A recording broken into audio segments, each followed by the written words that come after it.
Hi, David here of Lancaster Honda. Here we've got the demonstrator model of the HR-V. It's not quite available yet, but you can get your pre-orders in now. So what I'll be doing in this little video is just showing you some of the features it comes with and showing you what's different about this one compared to the last one. So the first place we'll start is obviously design. It's a little bit more squared off. And this is the advanced model as well. So there's the Elegance, which is the sort of base spec model. We've then got the Advanced, which is the mid spec, and then we've got the Advanced Style, which is the top spec.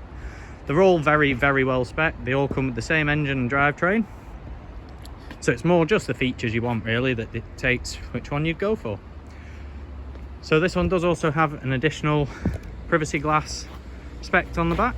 So if you're interested in that, just speak to us about that and we'll sort that one out for you. So moving on from there anyway, you can now see the bumper moulding's gone from the sort of typical bumper moulding colour to like a gloss black. So it goes all the way around the vehicle, right down the bottom. Onto the rear then. This is where the most noticeable features really comes in, which is you can swing your foot under the bottom there, and then it opens itself up. And into the boot you can also see the load covers attached to the roof. I should say to the roof, it's actually the boot lid. So you don't have any sort of load cover at the bottom now anymore.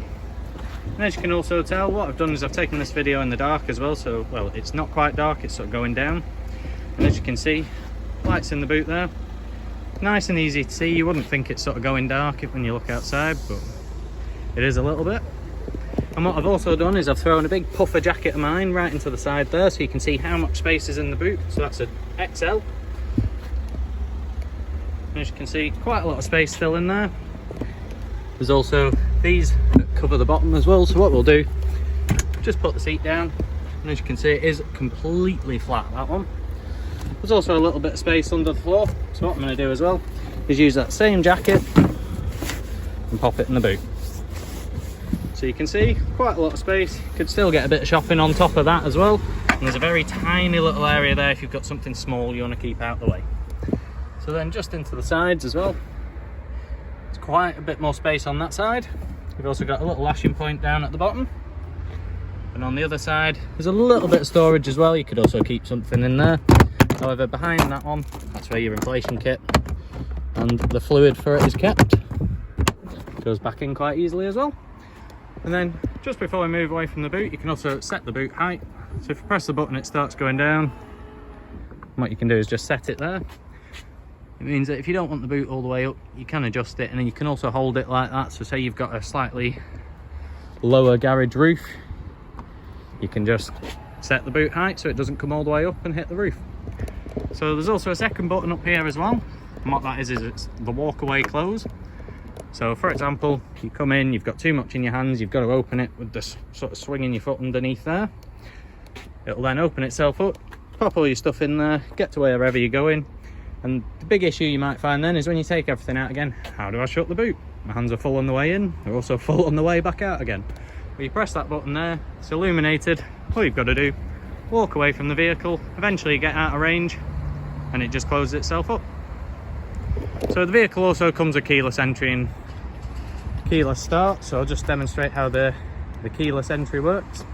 So I've just locked it up now, as you can see. Mirrors just fold themselves in automatically as well. And if you want to open the vehicle up, you just pop your hand behind there, opens itself up. And if you want to lock the vehicle, there's three little sort of dots there, you press those, vehicle locks itself back up.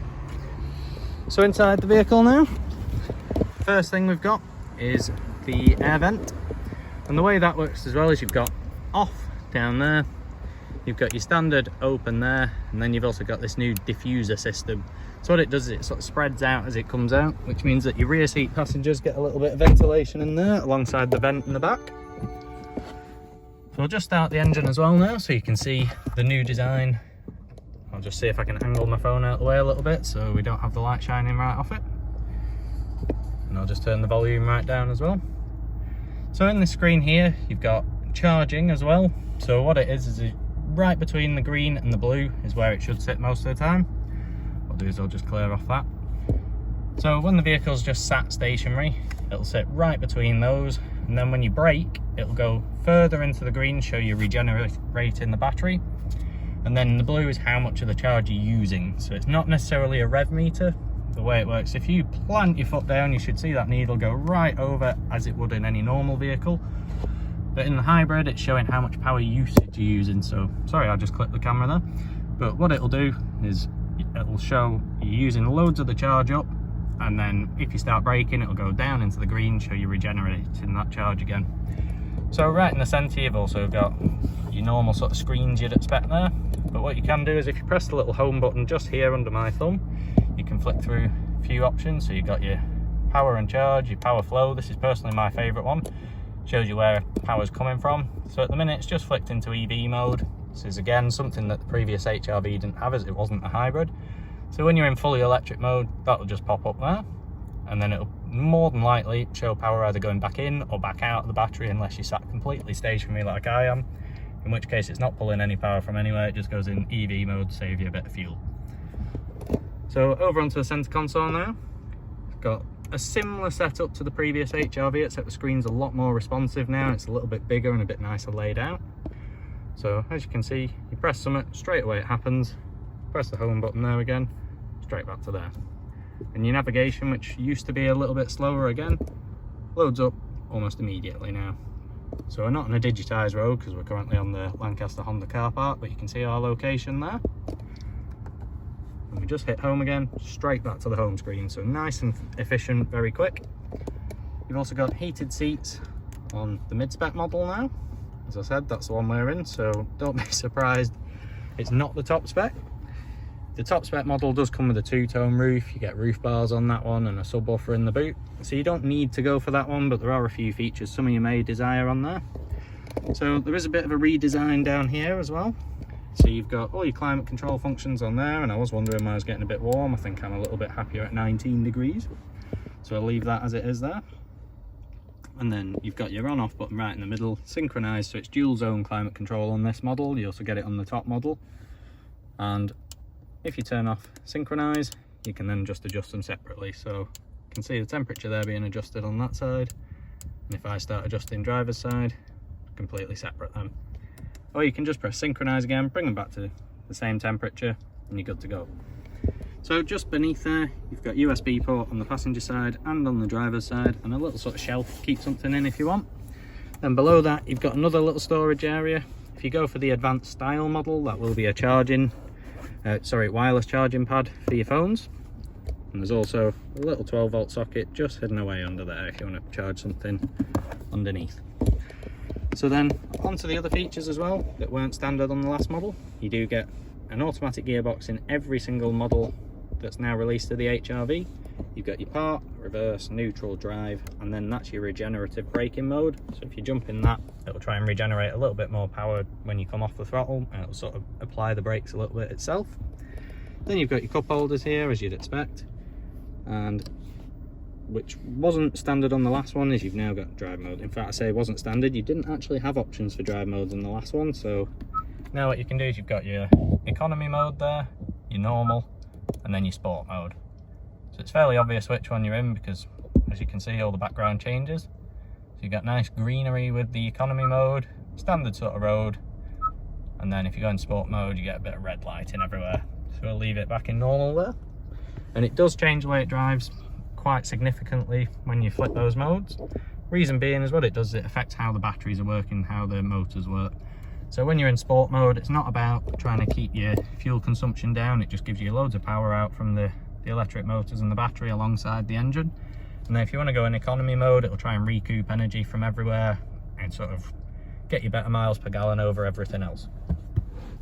So moving back from there now, got the centre armrest. It's quite large, quite a bit of storage inside it as well, little rubber mat as well, so if you do want to clean it, just pop that out, and you can do. And then onto the seats themselves. So they are anti-fatigue seats in here. It means you can do quite long journeys without any sort of difficulties at all. You've still got the same reverse camera as well as in the last one, but a little bit better quality now and multiple different modes for how you want it to look. So there's your wide angle, there's your standard view, and there's your top down. You can also see what your parking sensors are doing, but you do have to turn them on first using that button there. And now, as you can see, it tells you exactly where everything's coming from. And you've also got this little monitor here, so if you press that one and you're backing out, say, in a supermarket car park, it'll tell you and flash at you if someone's coming in your blind spot. so it's a great little thing to stop you having any incidents there. And then last little bit to finish up with is, as you can see, the vent design has been changed, and I can say it's actually working really well, this new diffuser system. So it's all the way along the dash there, so there's a little vent there, little one there, and you've got the same diffuser up at the top. So keeps you nice and cool. And if there's anything else you want to know, or there's anything well, I've not covered in this video, maybe you want to know about the paddles. They're not actually shifters, they're to adjust your regenerative braking. But if there's anything else along those lines that I've not covered, anything you want to find out, just give us a call and we'll see if we can get that information to you. Thanks, take care, bye.